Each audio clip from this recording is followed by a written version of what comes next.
भक्तों, हमारे पास ये एक नहीं कई बार प्रश्न आया है कि माँ बाप बड़े हैं या गुरु। और आज लोग माँ बाप को छोड़ करके गुरु जी के सत्संग में जाते हैं, उनके पैर धो धो करके पीते हैं।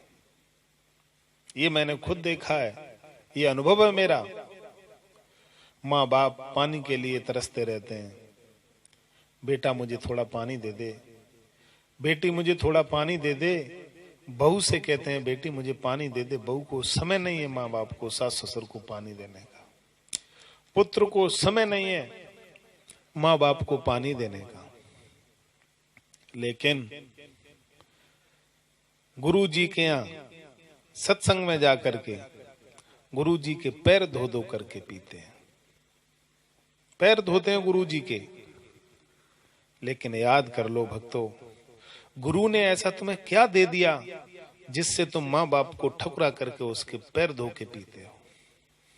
क्या दिया गुरु ने?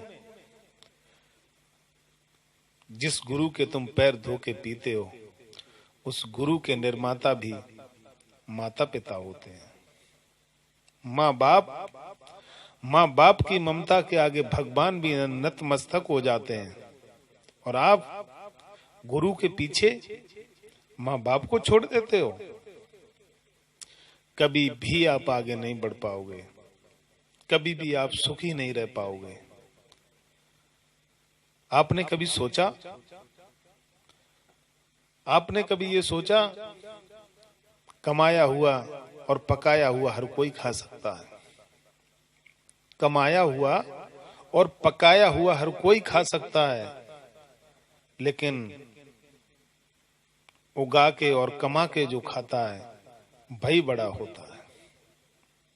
उगाने वाला और कमाने वाला बड़ा होता है। इसलिए गुरु जी के पास तुम पहुंच गए, गुरु जी को मानने लगे। कब मानने लगे गुरु जी को? जब तुम्हारे अंदर ये समझ पैदा हो गई, ये सोच पैदा हो गई कि अब हम गुरु जी के पास जाऊंगा। तुम्हारे अंदर इतनी समझदारी आ गई तब।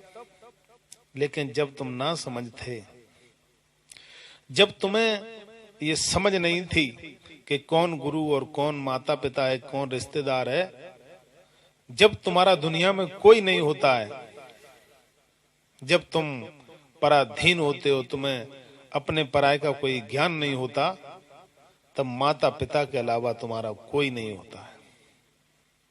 माँ बाप एक वो हस्ती है, माँ बाप एक वो अनमोल हीरा है जो अपने पुत्र को कभी दुखी नहीं देखना चाहते, कभी नहीं। माँ बाप तुम्हारा जब निर्माण कर देते हैं, तब तुम गुरु जी की शरण में चले जाते हो माँ बाप को छोड़ करके। लेकिन ये भाई घड़ा के निर्माता हैं। माँ बाप की तो आज वो दशा हो गई है जैसे घड़े को बनाने वाले कुम्हार की दुर्दशा होती है। जो कुम्हार मिट्टी को पता नहीं कहां से लाता है, तब उस मिट्टी को उस घड़ा के लायक बनाता है, कूट कूट के, फिर उसे पकाता है, फिर उस पर रंग चढ़ाता है। उसके बाद वो घड़ा ऐसे व्यक्ति के हाथ में जाके लग जाता है जो उस घड़े में घी रख देता है। घी, घड़ा बहुत खुश होता है, अब तो मैं घी के पास आ गया हूं। लेकिन अरे घड़ा, तुमने कभी सोचा तुम्हें इस घी से मिलाने वाला है कौन? अगर कुम्हार नहीं होता तो तुम आज तालाब की मिट्टी बने पड़े होते। इसलिए भक्तों, मैं बार बार कहता हूं, माँ बाप के आगे गुरु जी कुछ नहीं है। माँ बाप अगर तुमको स्कूल पढ़ाने के लिए नहीं भेजते, ये माँ बाप तुमको स्कूल पढ़ने के लिए नहीं भेजते। क्या कोई बच्चा स्कूल में खुशी से जाता है? बचपन में नहीं जाता। लेकिन माँ बाप बेला फुसला के तुम्हारी अंगुली पकड़ करके स्कूल में ले जाते हैं, तब तुम्हें वहां पर गुरु मिलता है।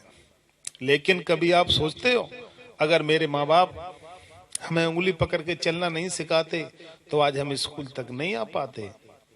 ये माँ बाप की देन है जो आज हम अपने पैरों पर खड़े हो लेते हैं।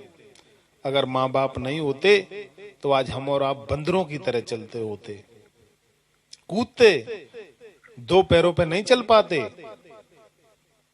अगर माँ बाप नहीं होते तो ये माँ बाप की देन है जो हम दो पैरों पे चलते हैं। माँ बाप से बड़ा गुरु कैसे हो सकता? माँ बाप ने तुम्हें उसके लायक बना दिया कि तुम अब दुनिया में कहीं भी जा सकते हो, कहीं भी कमा सकते हो, कहीं भी खा सकते हो। माँ बाप को छोड़ करके, इसलिए भक्तों कभी सत्संग में मत जाना।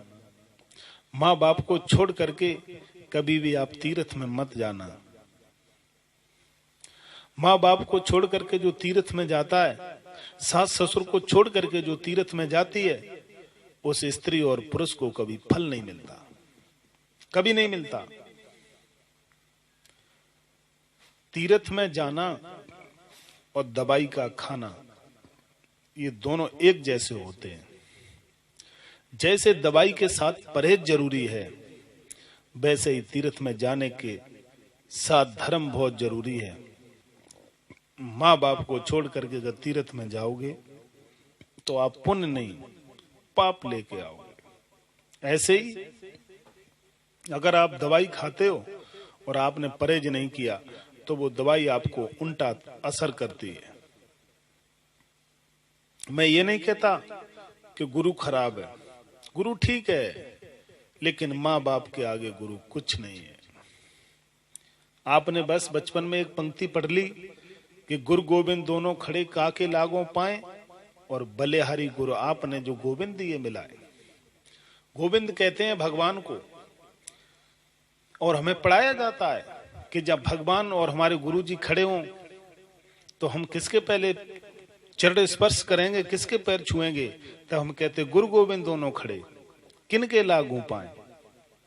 तब हमारे अंदर भावना आती है कि बलिहारी गुरु आपकी जो गोविंद दिए मिलाए, यानी गुरु जी के पैर पहले छूऊंगा, क्योंकि गुरु जी की वजह से आज मुझे गोविंद भगवान के दर्शन हुए हैं।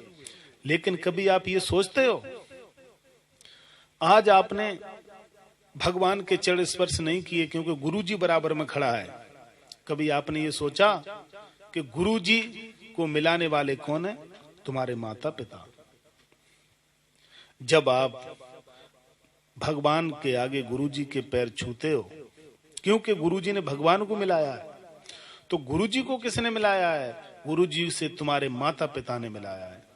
इसलिए भक्तों, जब उधर भगवान से बड़ा गुरु हो सकता है क्योंकि गुरु ने भगवान को मिलाया है, तो गुरु को मिलाने वाले हमारे माता पिता हैं, जिन्होंने हमें गुरु मिलाया है, तो गुरु से बड़े माता पिता हो गए। तो माता पिता से गुरु कैसे बड़ा हो गया? कदापि नहीं हो सकता। इसलिए भक्तों ध्यान रखना कि माँ बाप से बड़ा दुनिया में कोई नहीं होता। माँ बाप की ये देन होती है जो आज हम और आप जो ये समझदारी का परिचय देते हैं इधर उधर, ये केवल माँ बाप की देन है। इसलिए किसी धर्म और तीर्थ में मत जाओ, बस माता पिता को कभी सताना मत। अगर आपकी वजह से आपके माता पिता की आंखों में आंसू आ गए, उनका एक भी आंसू अगर जमीन पर गिर गया तो समझ लेना तुम्हारी किस्मत उसी दिन मिट्टी में मिल जाती है। इसलिए आपसे मेरा ये अनुरोध है कि कभी भी माता पिता के एक भी आंसू को मिट्टी में मत गिरने देना, मिट्टी में मत गिरने देना। अगर जिस दिन माँ बाप का एक भी आंसू मिट्टी में गिर गया आपकी वजह से, तो समझ लेना उस दिन आपकी किस्मत मिट्टी में चली जाती है। आपकी किस्मत कभी सुधर नहीं सकती, कुछ ना कर सको। किसी भी तीर्थ में मत जाओ, कोई धार्मिक काम मत करो, लेकिन अपने माता पिता को कभी दुखी मत रखना। यही मेरा आपसे अनुरोध है, यही मेरा एक संदेश है। हर हर महादेव।